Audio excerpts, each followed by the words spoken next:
வணக்கம், என் பேர் ஓவியாஞ்சலி. 10th 11th and 12th நான் ஃபர்ஸ்ட் மார்க் எடுத்திருக்கேன். இப்போ 12th 599 எடுத்திருக்கேன். என்னோட எய்ம் வந்து ரிசர்வ் பேங்க் ஆஃப் இந்தியாவில் ஒர்க் பண்ணணும். ஸோ நான் காம்படிட்டிவ் எக்ஸாம்ஸ்க்கு ப்ரிப்பேர் பண்ண போறேன்.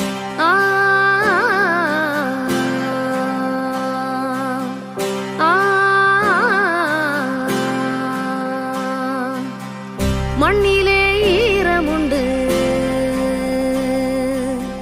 முள்காட்டில் பூவும் உண்டு,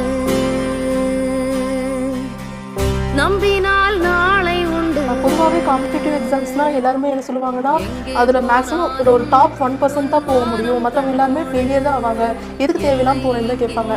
ஏன் நம்ம அந்த டாப் ஃபர்ஸ்ட்டில் வர முடியாதா? அப்போ நம்மளாலே முடியும். அதனால் அந்த டாப் ஃபர்ஸ்ட்டில் வரணும் வந்து ஈரமுண்டு. Rahul Rajan, he cleared RBI Grade B. பூவும் உண்டு.